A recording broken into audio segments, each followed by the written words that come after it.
These are my personal top 10 arm wrestling matches from 2024. Now I know what you're thinking. Why didn't I include this random match from some random tournament that you went to and the match was filmed on an iPhone 5 and it got like 5 views on Facebook?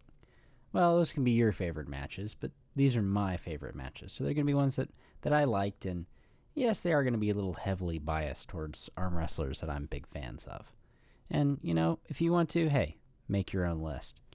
Starting out here at number 10, a deep cut from Utah, July 13th, Justin Green versus Julian Smith. This arm wrestling super match was at Rumble at the Rainbow 4. Now, if you're not familiar with Rumble at the Rainbow, you should definitely give it a look. According to the video, Julian had won when the two had met last at the Brezink Cup in November of 2023, and so the match had an air of a friendly rivalry. Now, the reason I like this match is it has a lot of things that I like about arm wrestling. Now, don't get me wrong, I really enjoy some high production value arm wrestling, but there is a wonderful appeal to some folks getting together in a backyard or, just someplace and throwing down. Plus, I really like some of the things that Utah Arm Wrestling is doing, and so this deserves some more visibility. Coming in at number 9, Brian Shaw versus Eddie Hall. Now, some people really like this match and might have expected it to be higher, and then there are others that probably hated this match because they feel like some people need to earn such a prestigious match on such a high-quality platform. As for me, I just thought it was a fun match. Brian came in very serious, and Eddie was just hilarious. I mean, it was really comic relief in many ways. Eddie single-handedly placed this match on this list. Like, this was some Travis Bagent level, peak Travis Bagent level trash talk trolling going on. And it was done so well.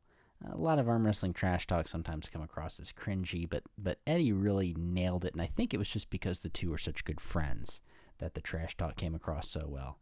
So, just in that regard, it placed high on this list. The arm wrestling itself was fine. It was fun. It was an interesting sort of stylistic match where I really feel like Eddie could have won, but even still, it was just sort of enjoyable. It just had a lot of things that were fun about it.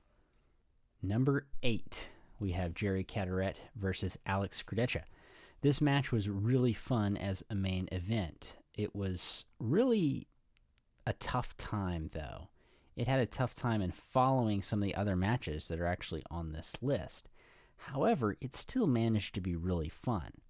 Jerry came out strong and healthy, and, going up against someone like Krdecha, you'd expect more of a struggle, but Jerry just was incredible.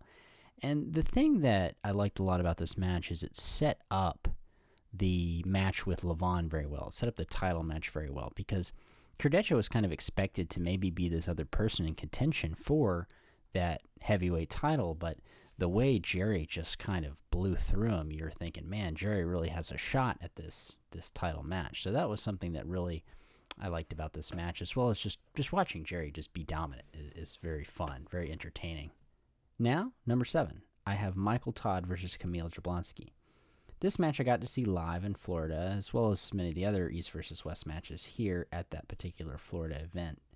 And I really didn't know what to expect for this match. You see, Monster Michael Todd is this ever-divisive figure in some ways, but for me, I have always liked watching him arm wrestle because he's one of those guys you can really tell loves arm wrestling. And he loves to win. He's really got a passion for the sport.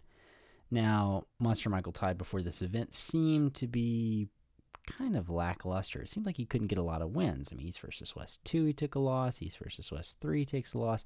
East versus West 6, another loss. And yes, he gets that win at East versus West 12 against Frank Lamparelli, but it just doesn't feel as dominant as it should be.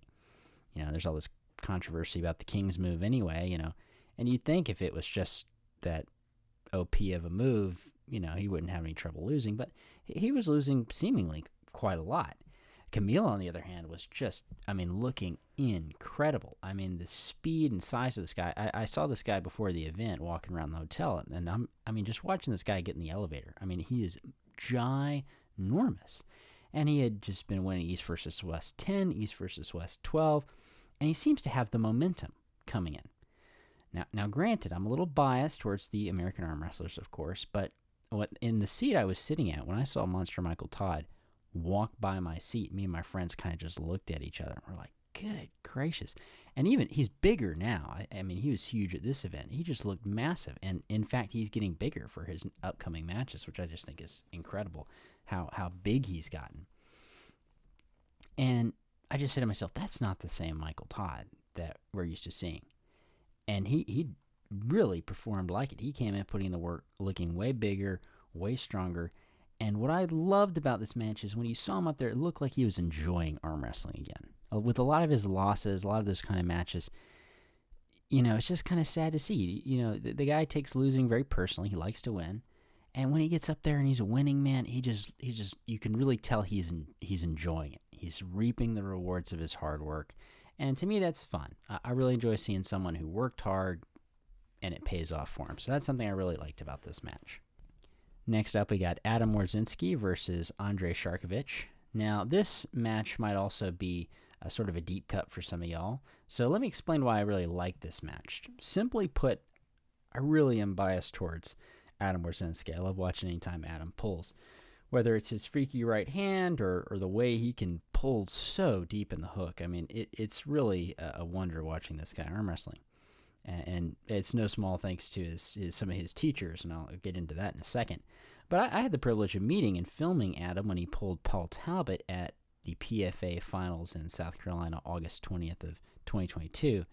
And I was still pretty new to arm wrestling, so that was kind of a unique privilege to me. But it was there I was introduced to some of the best arm wrestlers in the Southeast, and in particular, the best arm wrestling team in the nation, Carolina Chaos. Now, if you're not familiar with the quality of arm wrestler that is coming from the teaching of Chad Silvers, I recommend you do some research. And that is multiple-time national and world championship with biceps that have their own gravitational field, Chad Silvers, by the way. Number 5. In the same vein as number 6, another Carolina Chaos member, Hunter Noves versus Doug Eldridge. Now, to me, Hunter Noves is one of the most entertaining pullers to watch. Not only is he entertaining, he's one of the fastest pullers out there.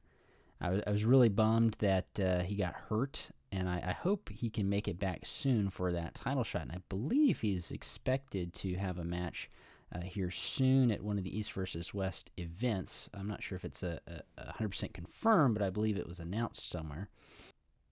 And let these last two matches just be a warning to you that if you show up to a tournament and you see those red polos pull up, you might as well go ahead and give those boys the trophies and send everybody else home. At number 4, we have Craig Tullier versus Corey Miller. Now, I have briefly been around Craig at the 2024 Alabama State, and so it was great to watch him pull. Now, I was torn between this match and his East versus West match, but I decided to pick this match as there's just some more fun technical arm wrestling that I really enjoyed watching. Watching Craig put on this sort of masterclass of outside the strap arm wrestling. There's this big philosophy of never holding on to your opponent. Well, Craig just throws out the window and shows that you can really be dominant if you just hold on to somebody's thumb and don't let go. So that's kind of just a fun match in that regard and something worth watching, I think. Now we have number 3. I have Todd Hutchings versus Yoshinobu Kanai on November 2nd at East versus West 15. This match has so much heart and drive. It was simply incredible.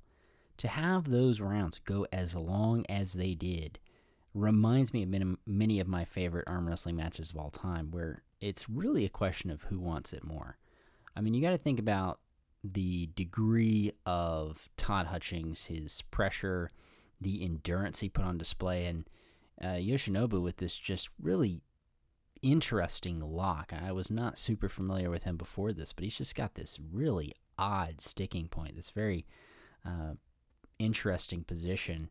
You could maybe call it a king's move, maybe call it a bone lock or something in that vein, but it's very interesting to watch how sticky he is at that point. It is absolutely incredible to just see the level of endurance in those two matches. And then to have Todd come out on top. I mean, that just really blew my mind. I thought that was incredible. So a very fun match, I think, worth watching. Now we have number 2. And at number 2, this match really kind of surprised me. December 14th, 2024, King of the Table 13. Honestly, there were not as many matches at this event that I was really blown away by, but this match, Barboa versus Gabriella, was fantastic. I've watched some good women's arm wrestling matches, but oftentimes it's sort of a blowout with one lady being so much more dominant than the other, and that can be less entertaining. But this match had everything. It was well-deserved rematch for the title belt, and it was a nail-biter. Every match felt like it could have gone either way, and either competitive could have won any one match or the whole thing entirely.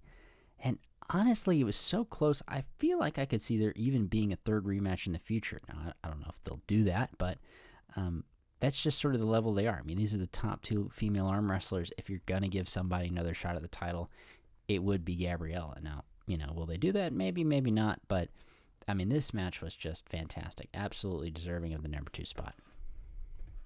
Number 1, and I hope to absolutely no one's surprise that this was my number 1 match for 2024. That is East versus West 14, John Brzenk versus Leonidas. Now, this was just a great match. Even if it was 2 pullers you didn't know, it was fun. It was very interesting, very technical, some interesting thing that John winds up doing. But it's the fact that it is John Brzenk, who by some metrics was coming in as an underdog. If memory serves me correct, he was maybe 20, 30 pounds lighter than Leonidas. It might even been more than that. It was a pretty decent weight difference. And here's the thing. When it's John pulling, everyone wants to see John win. And you got to keep these other pieces of context. I mean, this is the first East versus West event in America. And if you were at that event, it was a crammed pack room. The AC hadn't been working. We'd all been there for hours. A great event the whole time, regardless. But then John Brzenk rocks out. He walks out to Iron Maiden. 2-minute standing ovation. I mean, the crowd is still on their feet, cheering and clapping as the first match is starting. And each match, John keeps getting in this further and farther, more terrible sort of crummy position. And at the last inch, he just pulls out this flop press out of nowhere. And everyone loses their mind. I mean, the video does not do justice to how excited the crowd was to watch John win this match. And it's something I really will cherish. I mean, that's easily the best live sporting match event of any kind I've ever seen. So these are my top 10 matches from 2024. Let me know what you think. And I look forward to watching a lot more matches in 2025 and coming out with another list.